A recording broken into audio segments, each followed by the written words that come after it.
साथियों नमस्कार। पटना बिहार से मैं अमिताभ कुमार दास, आईपीएस 94 बैच, और आप देख रहे हैं मेरा अपना यूट्यूब चैनल दास बोले बिंदास। क्योंकि जब बुज़दिलों ने मुंह में दही जमा लिया हो तो दास का बिंदास बोलना जरूरी हो जाता है।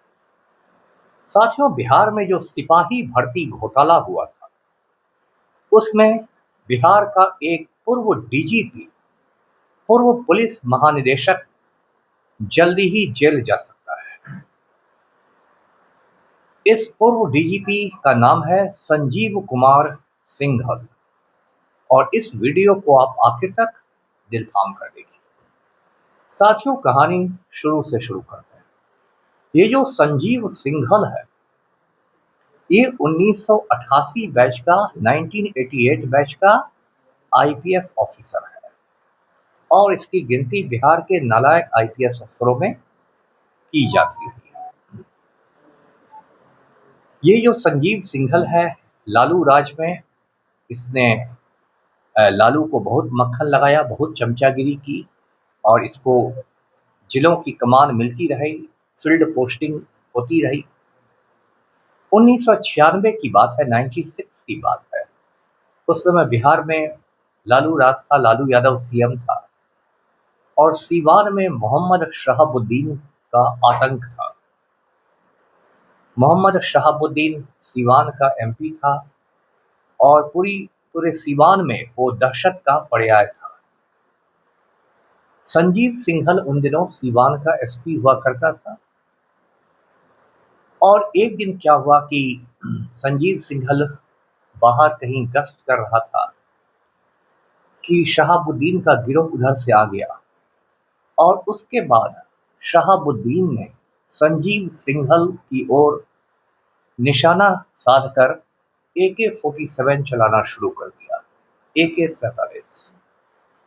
अब यदि कोई दमदार एसपी रहता, कोई मजबूत एसपी रहता, तो वो भी पलट के उसका जवाब देता, क्योंकि आत्मरक्षा में, सेल्फ डिफेंस में हथियार चलाने का हक तो हर किसी को है, चाहे वो आम नागरिक हो, आम शहरी हो, या वो आईपीएस ऑफिसर हो। लेकिन संजीव सिंघल गिरते पड़ते, उलटते पुलटते, दुम दबा के वहां से भागा।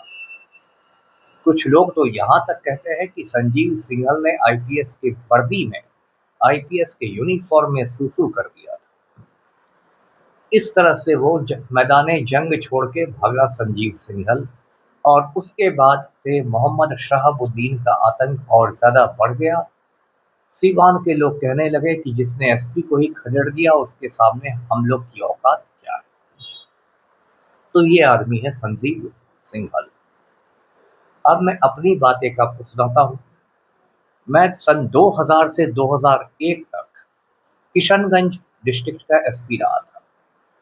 उन दिनों किशनगंज का सबसे बड़ा नेता था मोहम्मद तस्लीमुद्दीन, और वो बिहार सरकार में भवन निर्माण मंत्री था।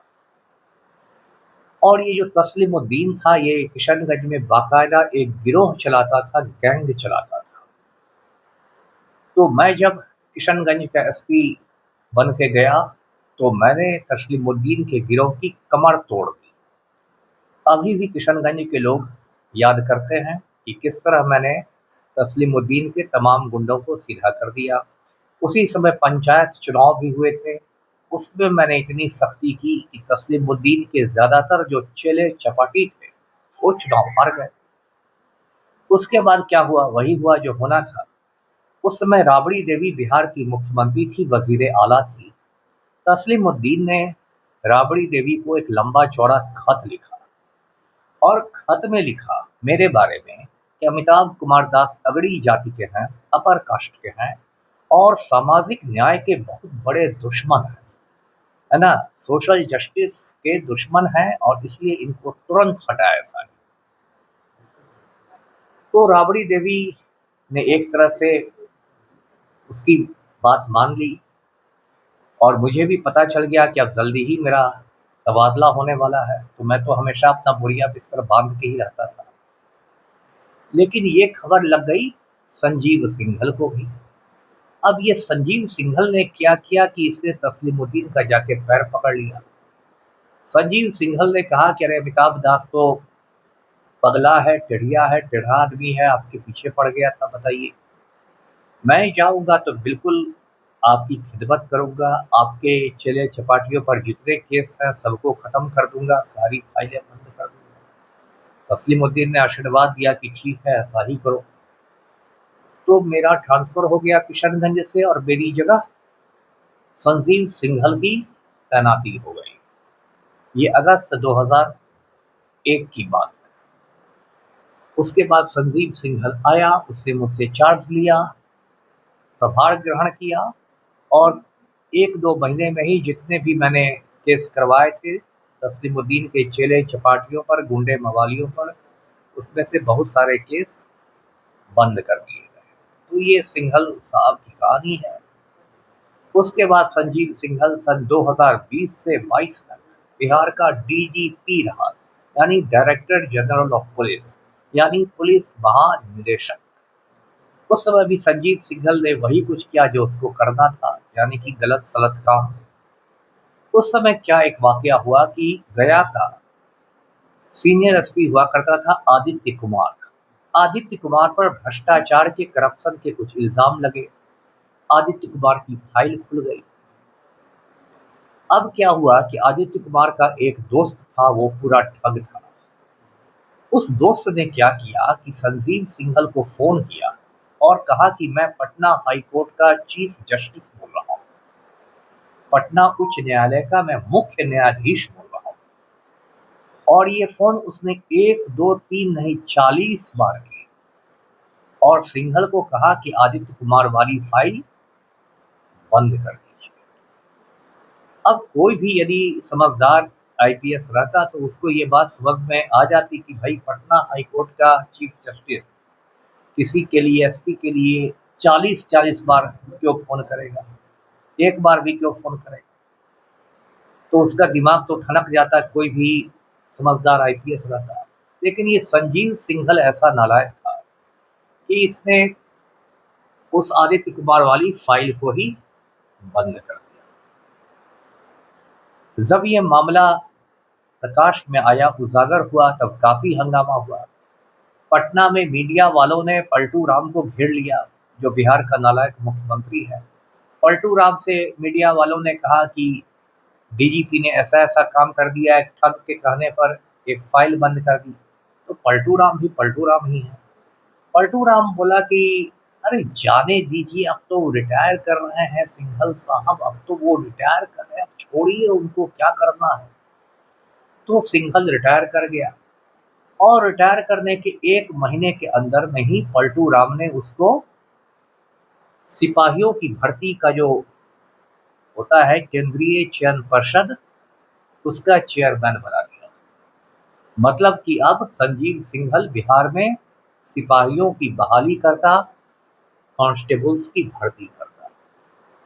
उसके बाद बिहार में सिपाहियों की भर्ती का विज्ञापन निकला, एडवर्टीजमेंट, और 21,000 वैकेंसीज थी, 21,000 रिक्तियां थी, जो बिहार के हिस्ट्री की सबसे बड़ी वैकेंसीज आई थी।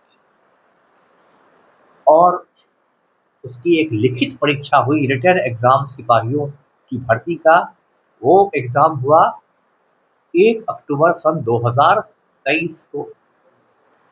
सिंघल चेयरमैन था, उसी ने ये परीक्षा ली। अब परीक्षा में वही हुआ जो होना था, यानी कि पेपर लीक कर गया। पर्चा जो उसका था इम्तहान का, वो लीक कर गया। और दोपहर से ही लोगों के व्हाट्सएप पर पेपर घूमने लगा कि ये आया है, वे आया है।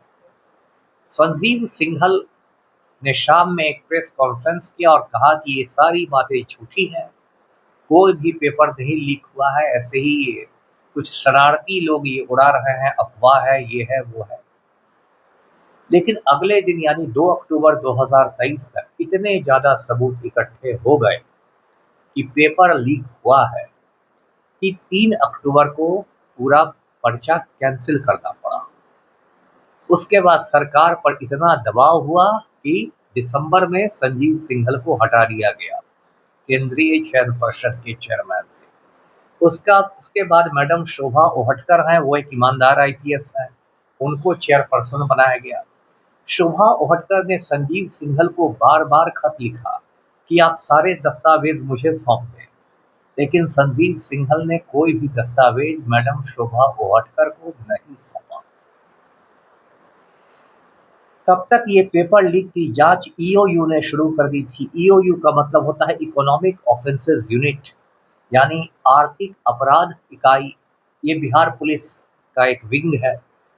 तो ईओयू ने जांच शुरू कर दी थी और ईओयू के जांच में चौंकाने वाली बातें आई कि संजीव सिंघल ने क्वेश्चन पेपर छापने का जिम्मा जिस कंपनी को दिया था, जिस प्रेस को, वो तो प्रेस था ही नहीं, वो कलकत्ता में कहीं हवा में था। और संजीव सिंघल 2 या 3 बार खुद कलकत्ता गया और उसने कमीशन मांगा उस प्रेस से कि इतना कमीशन दो 10%, तब मैं तुम्हें ये पर्चा छापने का काम दूंगा। उसके बाद ईओयू ने संजीव सिंघल से भी पूछताछ की, लेकिन पलटू राम की कृपा थी संजीव सिंघल पर, पलटू राम की सरपरस्ती थी। तब तक संजीव सिंघल ऊर्जा विभाग में एनर्जी डिपार्टमेंट में सुरक्षा सलाहकार बन गया था, सिक्योरिटी एडवाइजर, और उसका कुछ बाल बाका नहीं हुआ।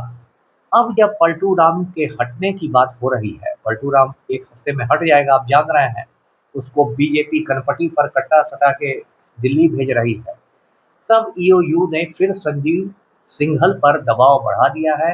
संजीव सिंघल को एक प्रश्नों की सूची भेजी गई है, क्वेश्चनियर भेजे गए हैं और उसके कई बिंदु पर सवाल के जवाब मांगे गए हैं, जो सवाल के जवाब संजीव सिंघल के पास नहीं है। इसलिए मई महीने में यदि संजीव सिंघल की गिरफ्तारी हो जाए तो आप ताज्जुब नहीं कीजिएगा। इसी संजीव सिंघल के एक बैचमेट है संजीव भट्ट, वो भी 88 बैच के हैं। वो एक ईमानदार और बहादुर आईपीएस हैं। उन्होंने नरेंद्र मोदी को ललकारा और आजकल झूठे मामलों में संजीव भट्ट को जेल में बंद कर दिया है गुजरात में। तो एक ही बैच के 2 संजीव का फर्क देख लीजिए, संजीव सिंघल का और संजीव भट्ट का। वीडियो को लाइक कीजिए, शेयर कीजिए, चैनल को सब्सक्राइब कीजिए। धन्यवाद।